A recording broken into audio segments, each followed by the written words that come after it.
Hello मेरे प्यारे साथियों, कैसे हैं आप लोग। उम्मीद करते हैं आप लोग अच्छे होंगे और आपकी पढ़ाई भी अच्छी तरह से चल रही होगी। तो दोस्तों, आज की क्लास में हम आपके लिए लेकर आए हैं क्लास 10th साइंस के मोस्ट इंपोर्टेंट 50 ऑब्जेक्टिव क्वेश्चन जो आपके बिहार बोर्ड 2026 के लिए बहुत ही इंपॉर्टेंट है। तो चलिए आज की क्लास को बिना विलंब के शुरू करते हैं। अगर आप चैनल पर पहली बार आए हैं तो चैनल को सब्सक्राइब कर लीजिएगा, वीडियो को लाइक कर अपने दोस्तों के साथ जरूर शेयर कीजिएगा। तो आपका आज का जो पहला क्वेश्चन है, और एक बात का ध्यान रखिएगा, आप लोग को जो है साथ साथ आंसर देते हुए भी चलना है। अगर आपका 50 में 50 सही हो जाता है तो समझिए आपकी तैयारी बहुत बेटर हो चुकी है। आपका पहला क्वेश्चन है, विद्युत धारा का एसआई मात्रक क्या होता है। यानी विद्युत धारा का जो एसआई मात्रक होता है वो होता है आपका एम्पियर। क्या होता है? एम्पियर। यानी ऑप्शन नंबर बी जो है इसका बिल्कुल करेक्ट आंसर हो जाएगा। और आपका अगला क्वेश्चन है, ओम का नियम किससे संबंधित है। जिनके ऑप्शन है चुंबकत्व से, ध्वनि से, विद्युत धारा से या प्रकाश से। तो ओम का नियम जो है यह संबंधित है विद्युत धारा से। किससे? विद्युत धारा। यानी ऑप्शन नंबर सी जो है इसका बिल्कुल करेक्ट आंसर हो जाएंगे।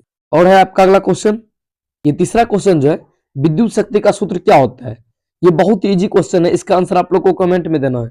ये क्वेश्चन हम आप लोग के लिए छोड़ रहे हैं क्योंकि ये बहुत इंपोर्टेंट क्वेश्चन भी है और इजी क्वेश्चन भी है। और आपका अगला क्वेश्चन है, एकक यानी एकांक समय में किया गया कार्य जो है आपका ऊर्जा कहलाता है। क्या कहलाता है? ऊर्जा कहलाता है। सॉरी, ऊर्जा नहीं, कार्य करने की शक्ति को ऊर्जा कहते हैं। एकांक समय में किया गया कार्य आपका शक्ति कहलाता है। क्या कहलाता है? शक्ति।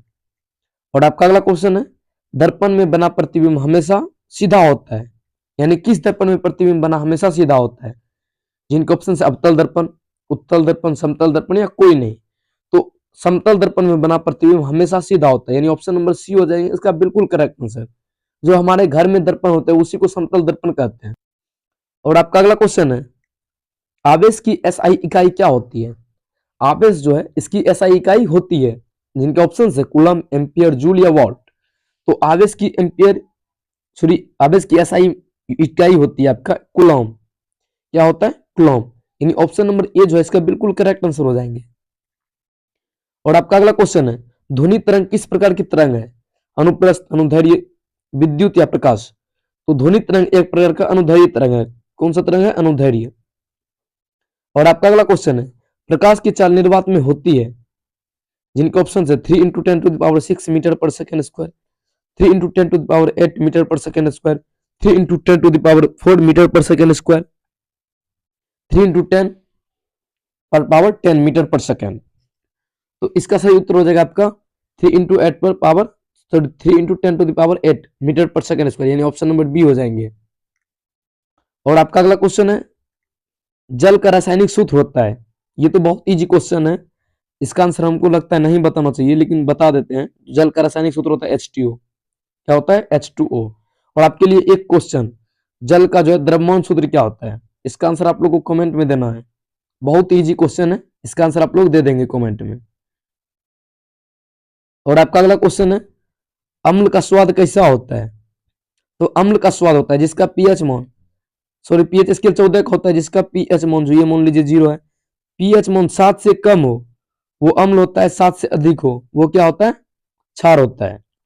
यानी अम्ल का पीएच मान कितना होता है? 7 से कम होता है, यानी खट्टा हो जाएगा। यह क्या हो जाएगा? खट्टा। और आपका अगला क्वेश्चन है, पीएच का मान कितना होने पर विलयन उदासीन होता है।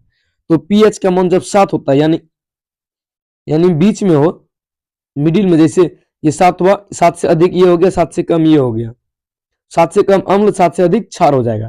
तो 7 हो जाएगा, क्या होगा? उदासीन। यानी ऑप्शन नंबर सी जो है इसका बिल्कुल करेक्ट आंसर हो जाएंगे। और आपका अगला क्वेश्चन है, धातु ऑक्सीजन से अभिक्रिया कर क्या बनती है। धातु जो है ऑक्सीजन से अभिक्रिया करने के बाद धातु ऑक्साइड बनती है। क्या बनती है? धातु ऑक्साइड। जैसे Mg+O2 तो क्या हो जाएगा? यह MgO। यानी मैग्नीशियम जो है धातु से ऑक्सीजन से अभिक्रिया करके मैग्नीस ऑक्साइड बनाता है। और आपका अगला क्वेश्चन है, सोडियम का प्रतीक क्या है। यानी सोडियम का प्रतीक क्या है? ये भी क्वेश्चन बहुत इजी है। सोडियम का प्रतीक क्या है? Na है। यानी किससे लिखते हैं? Na से। और आपका अगला क्वेश्चन है, जंग लगना किस प्रकार की अभिक्रिया है। यानी जंग लगना किस प्रकार की अभिक्रिया है? संयोजन, विस्थापन, अपघटन या ऑक्सीकरण। तो जंग लगना एक प्रकार की कैसी अभिक्रिया है? ऑक्सीकरण अभिक्रिया। और आपका अगला क्वेश्चन है, खाने का सोडा का रासायनिक सूत्र या नाम, रासायनिक नाम क्या है? सूत्र ही बोलिए, जिनके ऑप्शन है Na2CO3, NaSCO3, CaCO3, NaCl। तो खाने का सोडा का NaSCO3 होता है। क्या होता है? NaSCO3। और आपका अगला क्वेश्चन है, अम्लीय अम्लीय वर्षा का पीएच मान होता है, यानी अम्लीय वर्षा का पीएच मान 7 से कम होता है। क्या होता है? 7 से कम। और आपका अगला क्वेश्चन है, प्रकाश संश्लेषण की प्रक्रिया किसमें होती है? जिनके ऑप्शन है माइटोकॉन्ड्रिया, राइबोसोम, क्लोरोप्लास्ट या केंद्रक में। तो प्रकाश संश्लेषण की क्रिया जो होती है ये होता है क्लोरोप्लास्ट। किसमें होती है? क्लोरोप्लास्ट। यानी यह कहाँ पाया जाता है? पत्ती में, यानी पेड़ की पत्ती में पाया जाता है। और आपका अगला क्वेश्चन है, मानव हृदय में कितने कक्ष होते हैं? तो मानव हृदय में टोटल कक्ष कितने होते हैं? 4 कक्ष होते हैं, जो इस प्रकार होते हैं, यानी ऐसे होते हैं, जिसमें दायां निलय, दायां अलिंद, बायां निलय, बायां अलिंद होते हैं। और आपका अगला क्वेश्चन है, पाचन में सहायक एंजाइम कौन सा है? यानी पाचक में एंजाइम कौन सहायक करता है? इंसुलिन, इमाइलेज, ऑक्सीजन या हीमोग्लोबिन। तो पाचन में जो है ये आपका इमाइलेज सहायक करता है। कौन करता है? इमाइलेज।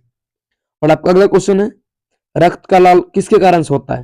तो रक्त लाल आप लोग को बचपन से पता जाता है, रक्त लाल हीमोग्लोबिन का कारण होता है। किसके कारण से? हीमोग्लोबिन की उपस्थिति के कारण से। और आपका अगला क्वेश्चन है, मानव में गुणसूत्र की संख्या कितनी होती है? तो मानव में जो गुणसूत्र की संख्या यह होती है 46। लेकिन अगर मानव की युग्मक में पूछे, किसमें? युग्मक में, तो यह होता है 23 आपका। ये बात को आप अच्छे से याद रख लीजिएगा। और आपका अगला क्वेश्चन है, पौधे में जल का परिवहन किससे होता है? फ्लोएम से, जाइलम से, पत्तियों से या तनों से? तो पौधे में जल का परिवहन जाइलम द्वारा होता है। किसके द्वारा? जाइलम द्वारा। लेकिन भोजन पानी का किससे होता है? फ्लोएम से। और आपका अगला क्वेश्चन है, वंशागति के नियम किसने दिए? यानी वंशागति के जो नियम ये किसने दिए थे? तो ये दिए थे आपका मेंडल ने। किसने? मेंडल ने। दोस्तों अगर आपको वीडियो अच्छा लग रहा हो तो वीडियो को एक लाइक कीजिएगा और चैनल को सब्सक्राइब कर लीजिएगा, ताकि हमारा इसी तरह का वीडियो आप तक सबसे पहले पहुंचे। और आपका अगला क्वेश्चन है, एड्स रोग किस वायरस के कारण होता है? तो एड्स रोग जो है HIV के कारण होता है। किससे? HIV के। इसका फुल फॉर्म आपको कमेंट में लिखना है। कहाँ लिखना है? कमेंट में इसका फुल फॉर्म, HIV का क्या होता है। और आपका अगला क्वेश्चन है, हरितगृह कौन सी गैस है? हरितगृह ये कार्बन डाइऑक्साइड यानी CO2 है। और आपका जो अगला क्वेश्चन है, ओजोन परत किससे सुरक्षा करती है? ओजोन परत किससे सुरक्षा करती है? ताप से, यूवी किरणें से, वर्षा से या धूल से? तो ओजोन किरणें जो यूवी किरणें से हमें सुरक्षा प्रदान करती है। और आपका अगला क्वेश्चन है, जैव अपघटनीय पदार्थ कौन सा है? प्लास्टिक, कांच, कागज या पॉलीथीन?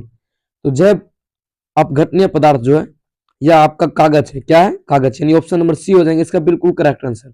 और आपका अगला क्वेश्चन है, क्वेश्चन नंबर 28 है, जीवों और पर्यावरण के अध्ययन को क्या कहते हैं? जीव विज्ञान, पारिस्थितिक, भूविज्ञान या रसायन? तो जीवों और पर्यावरण के अध्ययन को जो है इसको कहते हैं पारिस्थितिक। क्या कहते हैं? पारिस्थितिकी। और आपका अगला क्वेश्चन है, ऊर्जा का एसआई मात्रक क्या है? वाट, जूल, न्यूटन या पास्कल? ऊर्जा का जो एसआई मात्रक होता है यह होता है आपका जूल। यानी कार्य और ऊर्जा का एसआई मात्रक क्या होता है? जूल, जिसको जे से इंडिकेट करते हैं। और आपका अगला क्वेश्चन है, बल का एसआई मात्रक क्या होता है? जूल, वाट, न्यूटन या डाइन? तो बल का एसआई मात्रक होता है न्यूटन। क्या होता है? न्यूटन। लेकिन बल का सीजीएस मात्रक, CGS मात्रक यह होता है डायन। और आपका अगला क्वेश्चन है, दर्पण सूत्र क्या है?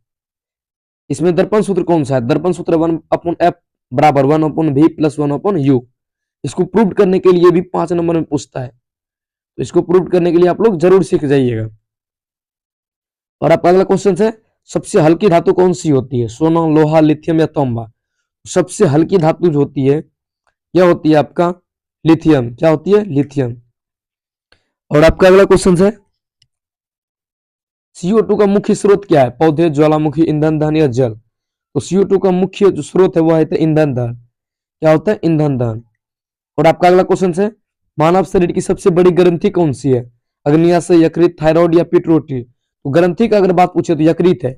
सबसे बड़ी ग्रंथि कौन सी है? यकृत, यानी ऑप्शन नंबर बी। अगर सबसे बड़ा अंग पूछे तो यह आपका क्या है? त्वचा। यह छोटी छोटी बात जो आपको हम वीडियो में बता रहे हैं इसको आप लोग ध्यान से याद रखिएगा। और आपका अगला क्वेश्चन है, DNA का पूरा नाम क्या है? Deoxyribonucleic acid, dynamic acid, double nucleic acid, कोई नहीं। तो डीऑक्सीराइबोन्यूक्लिक एसिड होता है डीएनए का पूरा नाम। यदि इसमें आरएनए का पूरा नाम पूछे, क्या पूछे, आरएनए का पूरा नाम, तो डीओ का जगह डीओ को हटा दीजिएगा, बस आपको यहां से डीऑक्सी को हटा के राइबोन्यूक्लिक एसिड होता है। और आपका अगला क्वेश्चन है, ध्वनि की तीव्रता किस पर निर्भर करती है, आवृत्ति पर, आयाम पर, चाल पर या समय पर। तो ध्वनि की जो तीव्रता होती है यह आयाम पर निर्भर करती है, किस पर, आयाम पर। और आपका अगला क्वेश्चन है, विद्युत बल्ब का तंतु किस धातु का बना होता है। तो विद्युत बल्ब का जो तंतु होता है यह टंगस्टन का बना होता है, टंगस्टन धातु, किससे, टंगस्टन धातु से। और आपका अगला क्वेश्चन है, मानव आंख में प्रतिबिंब कहाँ बनता है। ऑप्शन है आपका कॉर्निया, रेटिना, लेंस या पुतली पर। तो इसका सही उत्तर हो जाएगा आपका ऑप्शन नंबर बी, यानी रेटिना पर। क्या होता है, रेटिना पर। और आपका अगला क्वेश्चन है, क्वेश्चन 39 है, भोजन में ऊर्जा किससे मिलती है, प्रोटीन से, कार्बोहाइड्रेट से, वसा से या सभी से। तो भोजन में ऊर्जा सबसे मिलती है, किससे, सबसे मिलती है, लेकिन सबसे पहले किससे मिलती है, कार्बोहाइड्रेट से। और आपका अगला क्वेश्चन है, नाइट्रोजन चक्र में बैक्टीरिया की भूमिका क्या होती है। नाइट्रोजन चक्र में बैक्टीरिया की भूमिका क्या होती है, भोजन बनाना, नाइट्रोजन स्थिरीकरण, शोषण या उत्सर्जन। तो इसकी भूमिका होती है नाइट्रोजन स्थिरीकरण। क्या होती है, नाइट्रोजन स्थिरीकरण। और आपका अगला क्वेश्चन है, रासायनिक अभिक्रिया में द्रव्यमान, यानी रासायनिक अभिक्रिया जब भी होती है उसका द्रव्यमान क्या होता है, बढ़ता है, घटता है, स्थिर रहता है या बदलता रहता है। तो अभिक्रिया जैसे ही हुआ तो उसका द्रव्यमान क्या होता है, स्थिर रहता है। आपका अगला क्वेश्चन है, सबसे अधिक प्रचुर गैस वायुमंडल में कौन सी है, यानी सबसे अधिक गैस कौन सा है वायुमंडल में। तो वायुमंडल में सबसे अधिक गैस है नाइट्रोजन। कौन सा है, नाइट्रोजन। और यह कितना प्रतिशत है, इसका आंसर भी आप लोग को कमेंट में देना है। और आपका अगला क्वेश्चन है, मानव में श्वसन का मुख्य अंग कौन सा है। श्वसन का जो मुख्य अंग होता है यह आपका फेफड़ा है। क्या है, फेफड़ा। और आपका अगला क्वेश्चन है, पौधे में भोजन का परिवहन किससे होता है, जाइलम से, फ्लोएम से, जड़ से या पत्ती से। तो भोजन का जो परिवहन होता है ये फ्लोएम से होता है, इससे पहले आपको हम बताए थे। और आपका अगला क्वेश्चन है, जीवों की उत्पत्ति के सिद्धांत का नाम क्या है। जिनके ऑप्शन है गुरुत्वाकर्षण, विकासवाद, प्रकाश संश्लेषण या वाष्पीकरण। तो जीवन की उत्पत्ति का सिद्धांत का नाम क्या है, विकासवाद। और आपका अगला क्वेश्चन है, अम्ल प्लस क्षार बराबर क्या होता है, अम्ल, क्षार, लवण प्लस जल या गैस। तो अम्ल और क्षार अभिक्रिया करके लवण और जल बनाते हैं। क्या बनाते हैं, लवण और जल, यानी ऑप्शन नंबर सी हो जाएंगे। और आपका अगला क्वेश्चन है, ऊर्जा का संरक्षण नियम किससे संबंधित है, न्यूटन से, आइंस्टीन से, जल से, लॉब्राइजर से। तो ऊर्जा का संरक्षण सिद्धांत यह आपका लॉब्राइजर से संबंधित है, किससे, लॉब्राइजर से, यानी ऑप्शन नंबर डी हो जाएंगे इसका बिल्कुल करेक्ट आंसर। और आपका अगला क्वेश्चन है, सबसे अधिक ऊर्जा देने वाला पोषक तत्व कौन सा है, विटामिन, सॉरी पोषण, प्रोटीन, विटामिन, वसा या खनिज। तो सबसे अधिक ऊर्जा देने वाला पोषक तत्व है आपका यह है वसा। क्या है, वसा, यानी ऑप्शन नंबर सी हो जाएंगे इसका बिल्कुल करेक्ट आंसर। और आपका अगला क्वेश्चन है, हरित पौधे कहलाते हैं उपभोक्ता, अपघटक, उत्पादक या परजीवी। तो हरित पौधे जो है आपका उत्पादक कहलाते हैं। क्या कहलाते हैं, उत्पादक। और आपका अगला क्वेश्चन है, पारिस्थितिक तंत्र का अध्ययन किसमें किया जाता है, जीव विज्ञान में, रसायन में, भौतिकी में या गणित में। तो पारिस्थितिक तंत्र का जो अध्ययन है यह आपका किया जाता है जीव विज्ञान में। किसमें, जीव विज्ञान।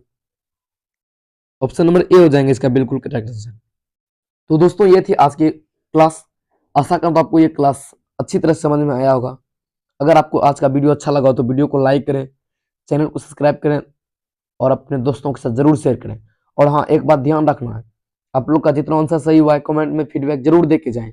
मिलते हैं इसी तरह की नई वीडियो के साथ, तब तक आप अपना ख्याल रखें, अपने परिवार का ख्याल रखें। धन्यवाद।